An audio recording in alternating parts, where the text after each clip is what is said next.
మా latest videos కోసం మా ఈ తెలుగు న్యూస్ ఛానల్ సబ్స్క్రైబ్ చేసి గంట సింబల్ యాక్టివేట్ చేసుకోండి. రేపే ఆదివారం అమావాస్య ముందు రోజు. ఈరోజు కుంకుమ నీళ్లతో ఇలా చేస్తే చాలు వేలు లక్షలు కోట్లు ఇలా మీరు ఎంత డబ్బు కావాలని కోరుకుంటే అంత డబ్బు మీ కాళ్ళ దగ్గరకు వచ్చి పడుతుంది. మీకు ఎలాంటి ఇబ్బంది లేకుండా జీవితంలో ముందుకు వెళ్ళగలుగుతారు. కనుక అమావాస్య ముందు రోజున కుంకుమ నీటితో ఈ పరిహారం చేసుకోండి, సరిపోతుంది. కుంకుమ నీళ్లు పరమ పవిత్రమైనవి, చాలా శక్తివంతమైనవి. కుంకుమ నీటితో ఏ పరిహారం చేసినా బాగా కలిసి వస్తుంది. ఆదివారం రోజు కుంకుమ నీటితో ఏ పరిహారం చేసినా బ్రహ్మాండంగా కలిసి వస్తుంది. కుంకుమ నీటికి ఎన్నో శక్తులు ఉంటాయి. అందుకే దిష్టి తీయడానికి కుంకుమ నీటినే వాడుతూ ఉంటారు. దిష్టి పరంగానే కాదు, పరిహారాల పరంగా కూడా కుంకుమ నీటికి ఎంతో ప్రాధాన్యత ఉంది. కుంకుమను నీటిలో కలిపితే కుంకుమ నీళ్లు తయారైపోతాయి. ఆ కుంకుమ నీటితో అమావాస్య ముందు రోజున ఒక చిన్న పరిహారం చేసుకుంటే అప్పులు తీరిపోతాయి, మన కష్టాలు పోతాయి, పట్టిందల్లా బంగారంగా మారుతుంది. మీకు ఉన్న ఇబ్బందులన్నీ కూడా తొలగిపోతాయి. విపరీత ధనలాభం కలుగుతుంది. ఎవరైతే ధన సమస్యలతో బాధపడుతూ ఉన్నారో వారు తప్పక ఈ పరిహారాన్ని చేయండి. మరి ఇంతకీ అమావాస్య ముందు రోజు కుంకుమ నీళ్లతో మనం ఏం చేయాలి అనే విషయాన్ని ఇప్పుడు మనం ఈ వీడియోలో వివరంగా తెలుసుకుందాము. ఫ్రెండ్స్, ఫస్ట్ అయితే ఈ వీడియోకి ఒక లైక్ కొట్టండి. అలాగే మా ఛానల్ని కూడా సబ్స్క్రైబ్ చేసుకొని మాకు సపోర్ట్ చేయండి. విషయానికి వస్తే మనిషి అన్నాక అందరికీ కష్టాలు ఉంటాయి. కొందరికి ధన సమస్యలు, మరికొందరికి ఆరోగ్య సమస్యలు, ఇంకొందరికి అప్పుల సమస్యలు, ఇలా రకరకాల సమస్యలు ఉంటాయి. అయితే మీకు ఎలాంటి సమస్యలు ఉన్నా పర్వాలేదు, అమావాస్య ముందు రోజున చక్కగా ఒక గాజు గ్లాసును తీసుకోండి. ఈ పరిహారానికి కేవలం గాజు గ్లాసులే వాడాలని లేదు. స్టీల్ గ్లాసు, రాగి గ్లాసు, ఇలా ఏ గ్లాసును అయినా సరే వాడుకోవచ్చు. కనుక ముందు మీరు ఏదో ఒక గ్లాసును తీసుకొని ఆ గ్లాసులో సగానికి మంచినీరు పోయండి. అంటే మీరు తాగే నీరు ఉంటుంది కదా, ఆ నీరు పోస్తే సరిపోతుంది. అలా నీళ్లు పోసిన తర్వాత ఆ నీటిలో ఒక స్పూన్ అంతా ఎర్రటి కుంకుమను వేయండి. కుంకుమ చాలా శక్తివంతమైనది, చాలా పవిత్రమైనది. మనకు ఉన్న కష్టాలను తొలగించే శక్తి కుంకుమకు ఉంది. ధనాన్ని ఆకర్షించే బలం, చెడు దృష్టిని, నెగిటివ్ ఎనర్జీని తొలగించే శక్తి కూడా కుంకుమ నీళ్లకు ఉంటుంది. కుంకుమ చాలా మంచిది కనుక నీటిలో కుంకుమను వేయండి. అప్పుడు కుంకుమ నీళ్లు రెడీ అయిపోతాయి. ఈ కుంకుమ నీళ్లకు చాలా పవర్స్ ఉంటాయి. ఇలా ముందు కుంకుమ నీళ్లు సిద్ధం చేసుకున్న తర్వాత ఆ నీటిలో 3 మిరియాలు వేయండి. మిరియాలు అందరి ఇళ్లల్లో ఉంటాయి కదా, ఆ మిరియాలు వేయండి. మిరియాలు నల్లటి రంగులో ఉంటాయి కనుక మిరియాలకు చాలా శక్తులు ఉంటాయి. అనారోగ్య సమస్యలను, నెగిటివ్ ఎనర్జీని తొలగించే శక్తి, ధన సమస్యలను, కష్టాలను తొలగించే శక్తి మిరియాలకు ఉంది. కనుక 3 మిరియాలను కుంకుమ నీటిలో వేయండి. ఆ తరువాత ఒక పావు స్పూను ఆవాలను తీసుకొని ఆ ఆవాలను కూడా ఈ కుంకుమ నీటిలో వేయండి. ఎందుకంటే ఆవాలకు కూడా ఎన్నో శక్తులు ఉంటాయి. పరిహార శాస్త్రంలో ఆవాలకు ఎంతో ప్రాధాన్యతను ఇచ్చారు. ఆవాలను వేయటం వలన ఇంట్లోని గొడవలు తగ్గుతాయి, మనశ్శాంతి నెలకొంటుంది. ఇలా ఆవాలను వేసేసిన తర్వాత చివర్లో ఒక పావు స్పూన్ అంత గల్లులుప్పును కూడా వేసుకుని ఆ ఉప్పును కూడా కుంకుమ నీటిలో వేసేయండి. ఉప్పు గురించి ప్రత్యేకంగా చెప్పవలసిన అవసరం లేదు. ఉప్పుతో ఎటువంటి పరిహారాలు చేసినా అద్భుతమైన ఫలితాలు వస్తాయి కనుక కుంకుమ నీటిలో ఇవన్నీ కూడా వేయండి. ఆ తర్వాత ఈ కుంకుమ నీటిని మీ కుడి చేతితో పట్టుకొని ఒక్కసారి ఇల్లంతా తిరగండి. బాత్రూమ్తో సహా అన్ని గదుల్లోకి కూడా తిరగండి.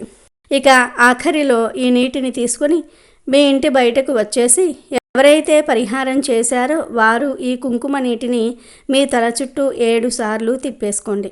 అంటే దిష్టి తీసినట్లుగా మీకు మీరే ఈ గ్లాసును తల చుట్టూ 7 సార్లు సవ్య దిశలో, 7 సార్లు అపసవ్య దిశలో తిప్పేసుకుని చివర్లో ఈ గ్లాసును తీసుకుని వెళ్ళి ఏదైనా ఒక చెట్టు మొదట్లో ఈ ఎర్ర నీటిని పంపేయండి.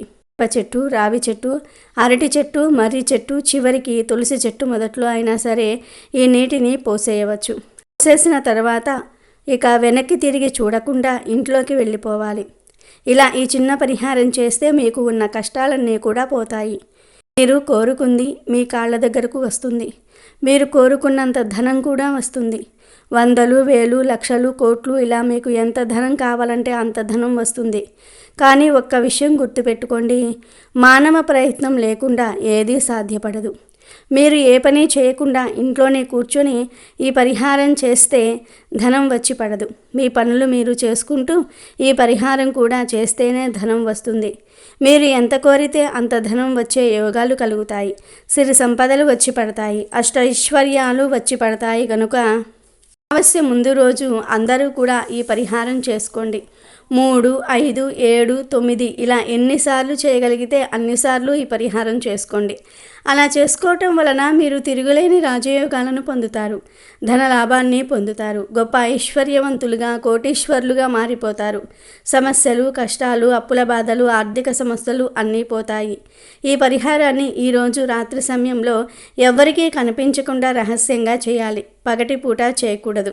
కనుక ప్రతి ఒక్కరూ కూడా అమావాస్య ముందు రోజున కుంకుమ నీటితో ఈ చిన్న పరిహారాన్ని చేసి శుభ ఫలితాలను పొందండి. రేపు అమావాస్య ముందు రోజు చాలా శక్తివంతమైన రోజు. అమావాస్యకే కాదు, అమావాస్య ముందు రోజుకు కూడా ఎంతో ప్రాముఖ్యత ఉంది. అయితే ఈరోజు రాత్రి 9 గంటలకు ఒక నిమ్మకాయను రోడ్డు మీద పడవేయండి చాలు. 60 నిమిషాల్లో ఇంట్లో ధనవర్షం కురుస్తుంది. మీకు ఉన్న కష్టాలన్నీ కూడా పోతాయి. అమావాస్య ముందు రోజు ఒక నిమ్మకాయతో ఇలా చేస్తే చాలు, మీకు పట్టిన దరిద్రమంతా కూడా పోతుంది. చక్కటి యోగాలు కలుగుతాయి. ధనయోగం ప్రాప్తిస్తుంది. మీకు ఉండే ఇబ్బందులన్నీ కూడా తొలగిపోతాయి. అష్టైశ్వర్యాలు ప్రాప్తిస్తాయి. కనుక అమావాస్య ముందు రోజు నిమ్మకాయను ఇలా రోడ్డు మీద పడవేయండి. ఎందుకంటే అమావాస్య ముందు రోజుకు చాలా ప్రాముఖ్యత ఉంటుంది. చాలా పవర్ ఉంటుంది. నెలకు ఒక్కసారి అమావాస్య తిథి వస్తుంది. ఆ అమావాస్యకు ముందు రోజున ఈ నిమ్మకాయ పరిహారం చేసుకోవాలి. ఈ నిమ్మకాయ ఎంతో శక్తివంతమైన పండు. నిమ్మకాయతో నెగిటివ్ ఎనర్జీని, దిష్టి దోషాలను కూడా ఈజీగా తొలగించుకోవచ్చు. నిమ్మకాయ చాలా పవర్ను కలిగి ఉంటుంది. అమావాస్య ముందు రోజున నిమ్మకాయతో పరిహారం చేయటం వలన చాలా మంచి ఫలితాలు వస్తాయి. దరిద్రాలను పోగొడుతుంది. ఇబ్బందులన్నీ కూడా తొలగిపోతాయి. ఆరోగ్యాలతో చక్కగా బ్రతికే యోగం వస్తుంది. కాబట్టి ఎవ్వరూ కూడా ఈ అవకాశాన్ని వదులుకోవద్దు. అమావాస్య ముందు రోజు అందరూ నిమ్మకాయ పరిహారాన్ని తప్పక చేయండి.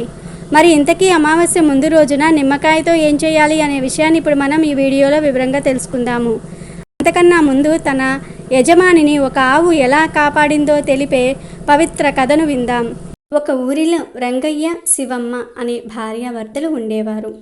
వాళ్లకు ఒక ఆవు ఉండేది. దాని పేరు లక్ష్మి. లక్ష్మిని వాళ్ళు చాలా ప్రేమగా చూసుకునేవాళ్ళు. ఒకరోజు శివమ్మ చాలా రుచిగా ఉండే కూర చేసింది. అది తిని రంగయ్య చాలా బాగుంది, ఇది రేపటికి కూడా దాచిపెట్టు కొంచెం అన్నాడు. సరే అంది శివమ్మ. అక్కడే ఉన్న ఆవు శివమ్మ మాటలు విని గట్టిగా నవ్వింది. రంగయ్య నిద్రపోయిన తర్వాత శివమ్మ ఒక్కతే ఆవు దగ్గరికి వచ్చి, ఎందుకమ్మా లక్ష్మి, నేను ఏదో అంటే నువ్వు అంతలా నవ్వావు అని అడిగింది. రంగయ్యకు రేపు అనేది ఉండదు, ఈరోజు రాత్రి అతడు మరణిస్తున్నాడు అని చెప్పింది ఆవు.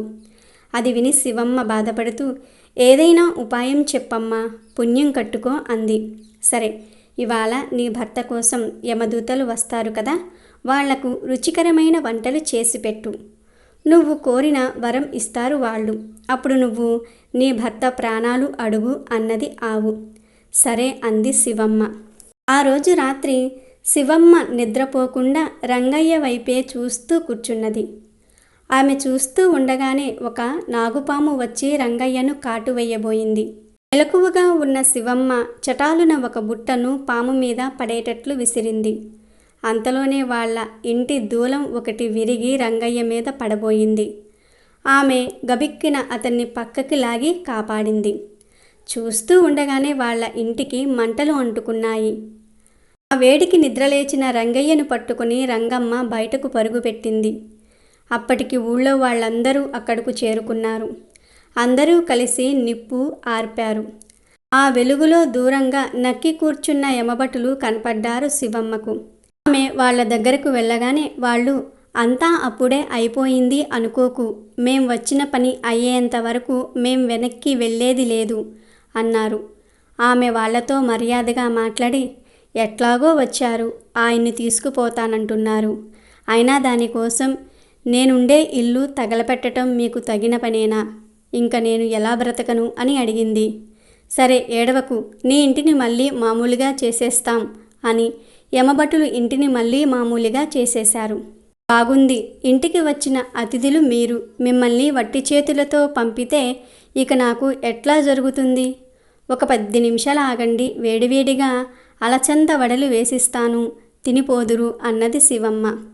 అంతవరకు ఊరకే నక్కి కూర్చుని కష్టపడుతున్న యమభటులకు అలచంద వడలు అనగానే నోరూరింది. శివమ్మ ఇక వాళ్ళ అంగీకారం కోసం ఎదురు చూడకుండా అప్పటికప్పుడు అలచందలు రుబ్బి వేడివేడి వడలు వేసి పెట్టింది వాళ్ల ముందు. అసలే యమభటులాయే చాలాసేపటి నుండి ఎదురు చూస్తూ కూడా ఉన్నారేమో. ఒక్కొక్కరు 25 వడలు లాగించేశారు. అందరూ కడుపారా తిని తృప్తిగా త్రేంచాక తినేందుకు ఆకు వక్క కూడా తెచ్చింది శివమ్మ. అవి కూడా పుచ్చుకొని వాళ్ళు సరే మరి ఇంకా రంగయ్యను తీసుకుని వెళ్ళొస్తాం అని బయలుదేరారు. శివమ్మకు ఇంకేం చెయ్యాలో అర్థం కాలేదు. అప్పుడు లక్ష్మి, అయ్యో మీరు వచ్చింది పల్లెకేగా, పట్నానికా? పల్లెకు వచ్చి కడుపు నిండా కమ్మని పాలు త్రాగి వెళ్ళకపోతే మా పాడి అంతా ఏం కాను అన్నది శివమ్మకు మాటను అందిస్తూ. అప్పుడు శివమ్మ నులక మంచాలను తెచ్చివేసి, అవునవును, ఇంకో 10 నిమిషాల్లో పాలు పితికేస్తాను, చల్లగా కాసిన్ని పాలు త్రాగి బయలుదేరుదురు అన్నది. యమభటులు ఒకరి ముఖాలొకరు చూసుకున్నారు. కానీ బాగా తిని ఉన్నారేమో, వాళ్లకు కొంచెం ఆయాసంగానే ఉన్నది. నులక మంచాలు వాళ్లను చాలా ఆకర్షిస్తూ ఉన్నాయి కూడా. చివరికి బద్ధకం గెలిచింది. వాళ్ళు విశ్రాంతిగా కూర్చున్నారు మంచాల మీద. ఇంకో 2 నిమిషాలలో వాళ్ళు గురకలు పెట్టి నిద్రపోతున్నారు. శివమ్మ లక్ష్మి పాలు పితుకుతూ, మరి ఇప్పుడు ఏం చేద్దాం లక్ష్మి? వీళ్ళు నిద్రలేచారంటే రంగయ్యను ఎత్తుకుపోతామని మళ్ళీ పాట మొదలు పెడతారు అన్నది విచారంగా. లక్ష్మి చిక్కని పాలు ధారగా వదులుతూ, ఏం కాదులే శివమ్మ, ఇంకేదైనా అడ్డం వేద్దాంలే అన్నది. పాలు బాగా కాగి ఎర్రని మీగడ కట్టేసరికి మరో 2 గంటలయ్యింది. అంతలో యమభటులు గుండెల మీద చెయ్యి వేసుకొని, అయ్యా వచ్చేస్తున్నాం, అయ్యా ఇంకేమీ ఆలస్యం చెయ్యం దొరా అంటూ గబుక్కున లేచి కూర్చున్నారు. శివమ్మ చటుక్కున వేడివేడి పాలు తీసుకొచ్చి వాళ్ళ ముందు పెట్టింది. అయ్యో పాలు చాలా వేడిగా ఉన్నాయమ్మా తల్లి, అటు చూస్తే దొర పిలుస్తున్నాడు, మా కష్టం కూడా చూడు, అన్నపూర్ణమ్మ తల్లివి, మీ రంగయ్యను తీసుకువెళ్తూ ఉంటే మాకు బాధగానే ఉంది, కానీ ఏం చెయ్యగలం? మీ ఇంట్లో ఉన్నది ఈ ఒక్క రంగయ్యే కదా, వేరే రంగయ్య ఎవరూ లేరు కదా, మేమేం చెయ్యాలి చెప్పు అన్నాడొక యమభటుడు. వేడి పాలను ఊదుకొని జుర్రుకుంటూ. అప్పుడు లక్ష్మి అతని మాటను అందుకొని, వేరే రంగయ్య లేకేమి, ఇదిగో నా చెవి మీద కూర్చుని నా రక్తం తాగి బలుస్తున్న పిడుదు వాడు రంగయ్య కాదు అన్నది. ఆవు చెవికేసి పరీక్షగా చూస్తూ, అవునా, నిజంగానే ఈ పిడుదు పేరు రంగయ్యేనా అన్నాడు యమభటుడు. అయ్యో ఈ మనిషి రంగయ్య ఎంత మంచివాడో, మా పిడుదు రంగయ్య అంత దుర్మార్గుడు. మీరు ఈ ఇంట్లోంచి ఎవరినైనా తీసుకువెళ్లాల్సి వస్తే మొదట వీడినే తీసుకుని వెళ్ళాలి.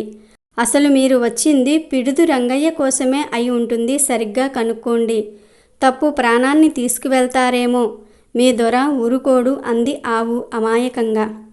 యమభటులు ఒకరి ముఖాలొకరు చూసుకున్నారు. వాళ్ళల్లో ఒకడు శివయ్య కేసి కృతజ్ఞతతో చూసి అలచంద వడల్ని వేడివేడి పాలను గుర్తు చేసుకుంటూ, అవునురా, మనం తీసుకువెళ్లాల్సింది ఈ పిడుదుగాడినే, పదండి వాడిని తీసుకుని పోదాం, దొర ఏమీ అనడు గాని అన్నాడు. తీసుకువెళ్ళండి, పాపం తప్పుడు ప్రాణాలను తీసుకువెళ్తే మీకు కష్టం అంది శివమ్మ. మీ దొర కాదంటే మళ్ళీ వద్దుర్లేండి అని జోడిస్తూ. మళ్ళీ రాంలేమ్మా, ఎవరో ఒక రంగయ్య ఈ ఇంట్లో నుంచి దొరికితే చాలు, మా దొర ఏమీ అనడు గాని చల్లగా ఉండు అని యమభటులు పిడుదు ప్రాణాలు చేతబట్టుకుని మాయమైపోయారు. అప్పుడు ఆవును ఆప్యాయంగా నిమురుతూ, పిడుదు రంగయ్య కోసం ఊరందరికీ భోజనాలు పెట్టిద్దాం లక్ష్మి అన్నది శివమ్మ. ఒక వీడియోలోకి వస్తే, అమావాస్య ముందు రోజున చక్కగా ఉదయం లేచి శుచిగా స్నానం చేసుకుని ఇల్లంతా శుభ్రం చేసుకోండి. ఆ తర్వాత ఈ నిమ్మకాయను 2 ముక్కలుగా కట్ చేయండి, అంటే అడ్డంగా కట్ చేయండి. ఆ తర్వాత ఈ నిమ్మకాయ ముక్కలకు ఒక్కోదానికి 2 లవంగాలు గుచ్చండి. ఆ పైన కొంచెం పసుపు కుంకుమలను కూడా చల్లండి. లవంగాలు, పసుపు, కుంకుమలు, నిమ్మకాయ అన్నీ కూడా చాలా ఈజీగా చెడును, నెగిటివ్ ఎనర్జీని లాగేసుకుంటాయి. ఎంతో శక్తివంతమైన పదార్థాలు గనుక ముందు నిమ్మకాయను కట్ చేసి 2 లవంగాలను గుచ్చి పసుపు కుంకుమలు చల్లండి. తర్వాత ఈ 2 నిమ్మకాయల ముక్కలను తీసుకుని వెళ్ళి మీ ఇంటి మెయిన్ డోర్ ముందు 2 వైపులా కూడా ఒక్కో ముక్క పెట్టి వదిలివేయండి. ఆ రోజంతా ఇక వాటిని కదపకుండా అలా వదిలివేయండి. మళ్ళీ ఈరోజు రాత్రి కరెక్ట్గా 9 గంటలకు ఆ నిమ్మకాయ ముక్కలను తీసి ఎక్కడైనా సరే రోడ్డు మీద పడేసి వెనక్కి తిరిగి చూడకుండా ఇంటికి వచ్చేయండి. ఇంట్లోకి వెళ్లే ముందు కాళ్ళు చేతులు కడుక్కొని వెళ్ళండి. ప్రతి నెలలో అమావాస్యకు ముందు రోజున ఈ చిన్న పరిహారం చేస్తే తిరిగిలేని రాజయోగం పడుతుంది. కష్టాలు కన్నీళ్లు పోతాయి. దిష్టి నెగిటివ్ ఎనర్జీ పోతాయి. ఈ పరిహారం చేసిన 60 నిమిషాల్లో మీకు ఏదో ఒక మంచి జరుగుతుంది. మీరు ఏదో ఒక విధంగా శుభవార్త వింటారు. ఇంట్లో ధనవర్షం కురుస్తుంది కనుక మీరు కూడా అమావాస్య ముందు రోజు నిమ్మకాయతో ఈ పరిహారం చేసి శుభ ఫలితాలను పొందండి. వీడియో నచ్చితే లైక్ చేయండి, షేర్ చేయండి, బట్ సబ్స్క్రైబ్ చేసుకోవడం మర్చిపోవద్దు.